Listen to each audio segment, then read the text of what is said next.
Peut-être l'as-tu déjà remarqué, ce silence particulier qui repose sur le monde entre 3 et 5 heures du matin, quand la nuit est à son point le plus profond et que même l'obscurité prend une qualité différente et mystérieuse.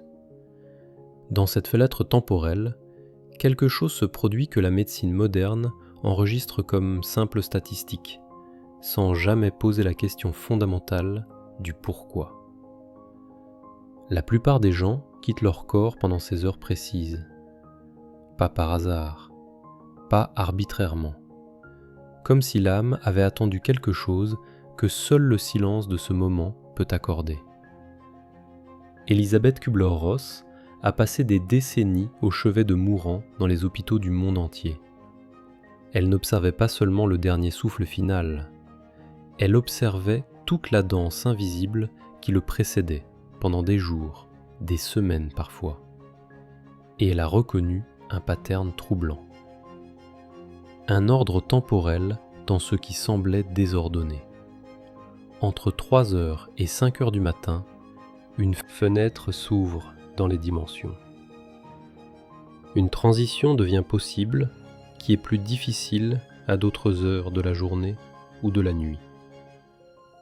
La frontière entre ici et là-bas devient plus perméable, plus douce, plus miséricordieuse pour l'âme qui veut partir.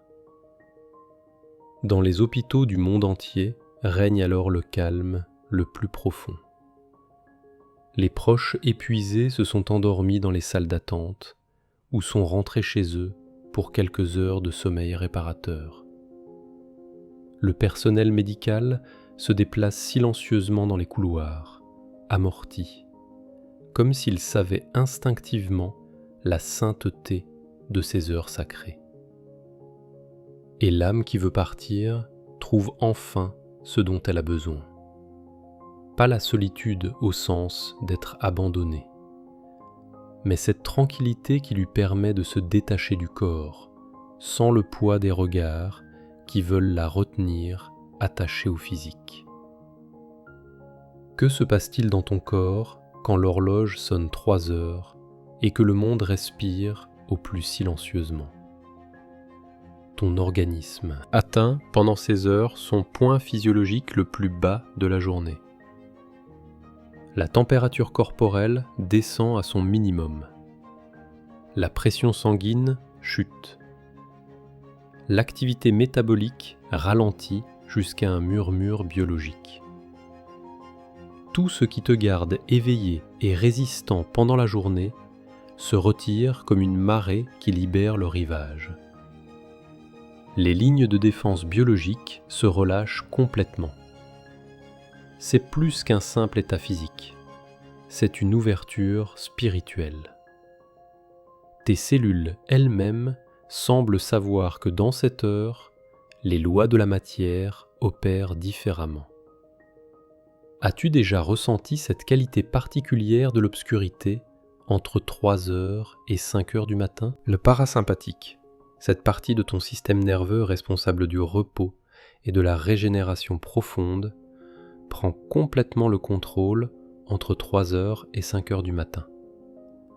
Le sympathique, le guerrier qui te maintient en état d'alerte pendant la journée, se retire dans l'ombre.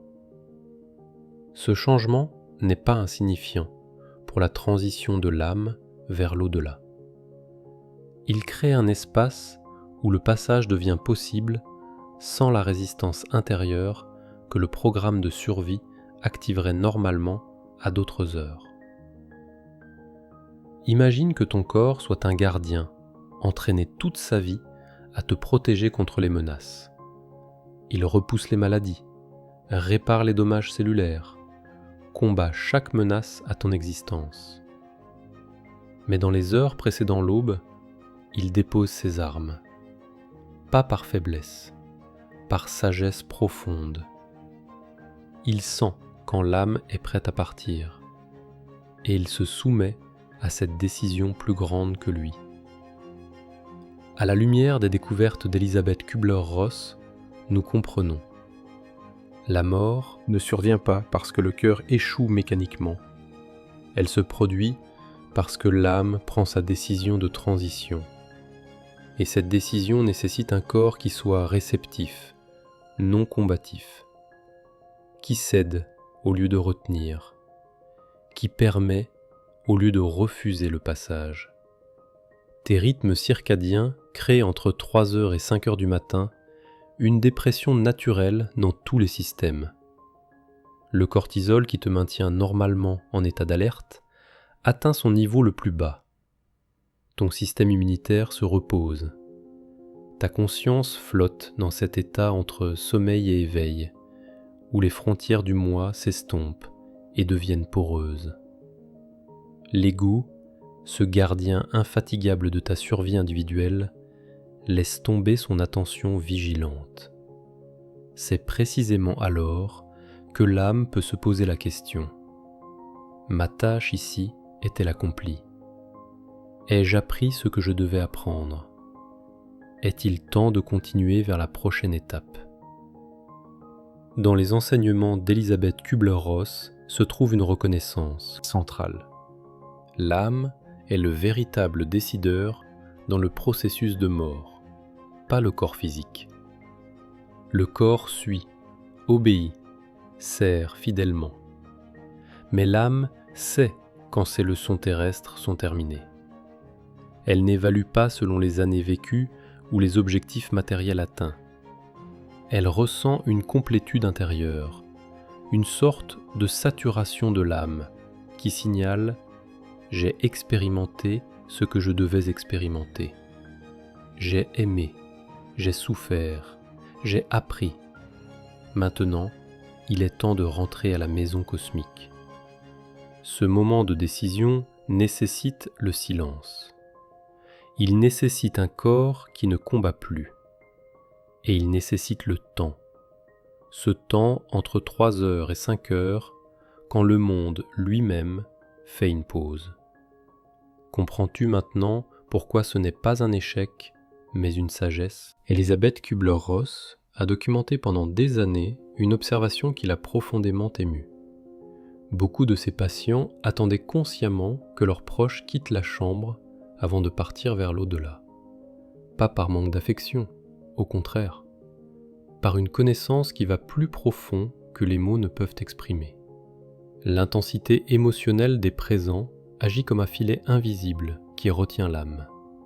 Chaque regard désespéré, chaque toucher suppliant, chaque prière silencieuse pour que le mourant reste encore un peu, tout cela pose des poids sur une âme prête à s'envoler vers la liberté. Ce phénomène révèle l'une des vérités les plus difficiles sur l'amour et le lâcher-prise. L'amour véritable ne signifie pas retenir, il signifie libérer avec grâce. L'âme mourante ressent chaque émotion dans la pièce. Elle perçoit la peur, le désespoir, le désir des proches que tout soit différent. Et ces émotions la lient au plan physique, même si tout son être appelle déjà vers la transition. Kübler-Ross racontait l'histoire d'un homme qui était en train de mourir pendant 5 jours, tandis que sa famille refusait de quitter son chevet. Il montait la garde, lui parlait constamment, lui rappelait toutes les raisons de rester, et il ne pouvait pas partir. Son corps était prêt, son âme était prête, mais l'énergie de l'amour qui l'entourait était trop forte, trop exigeante dans ses demandes. Ce n'est que lorsque sa fille a chuchoté doucement « Papa, c'est bon, tu peux partir, nous allons nous en sortir », que quelque chose a changé dans l'atmosphère énergétique. 2 heures plus tard, à 4 heures du matin, quand tous s'étaient endormis d'épuisement, il a quitté son corps paisiblement. Ces histoires se répètent des milliers de fois dans les hôpitaux, les hospices, les maisons. L'âme attend la permission. Pas au sens littéral, comme si elle avait besoin d'une autorisation formelle, mais au sens énergétique. Elle attend que le lien émotionnel se relâche, que les vivants lâchent prise intérieurement, même si leurs mains tiennent encore celles du mourant. Entre 3 heures et 5 heures du matin, les hôpitaux dorment, les proches ont cédé, submergés par l'épuisement, effondrés dans des chaises inconfortables ou rentrés chez eux pour quelques heures d'oubli. L'âme trouve enfin ce silence, qui ne signifie pas abandon, mais libération. Un espace où elle peut se détacher sans le sentiment de blesser quelqu'un par son départ. Ils savent quand c'est le moment. Ils ont juste besoin que vous les libériez. Ces mots, Kübler-Ross les a écrits encore et encore. Peux-tu ressentir cette vérité profonde sur le lâcher-prise? Entre 3h et 5h du matin, le voile entre les dimensions devient plus mince. Les traditions mystiques de toutes les cultures ont reconnu cette fenêtre temporelle depuis longtemps comme sacrée. Comme moment pour la méditation profonde, la prière, le contact avec l'invisible. Ce n'est pas par hasard que les moines se réveillent à cette heure. Ce n'est pas sans raison que le silence avant l'aube porte tant de noms différents dans tant de langues à travers le monde. Les patients dans leurs derniers jours racontaient à Elisabeth Kübler-Ross des visiteurs qui venaient à eux pendant ces heures mystiques, des figures de lumière, des parents décédés depuis longtemps, des êtres qu'ils reconnaissaient comme guides spirituels, même s'ils n'avaient pas de nom pour ce qu'ils voyaient. Ce n'étaient pas des hallucinations dues au manque d'oxygène dans le cerveau, comme la médecine réductionniste le prétend pour tout expliquer. C'était le moment où la conscience habite déjà. Simultanément, deux niveaux de réalité. Le corps physique qui se calme lentement et cet autre espace qui a toujours été là, seulement recouvert par le bruit de la vie quotidienne. Quand les yeux du corps se ferment, les yeux de l'âme s'ouvrent enfin. L'obscurité extérieure de la nuit correspond à une clarté intérieure qui émerge. Un chemin devient visible qui était caché auparavant. Le chemin du retour à la maison cosmique. Kübler-Ross a décrit le processus de mort comme l'émergence d'un papillon de son cocon. Un processus qui nécessite plus que le bon état physique du corps. Il nécessite un environnement énergétique libre de turbulences émotionnelles.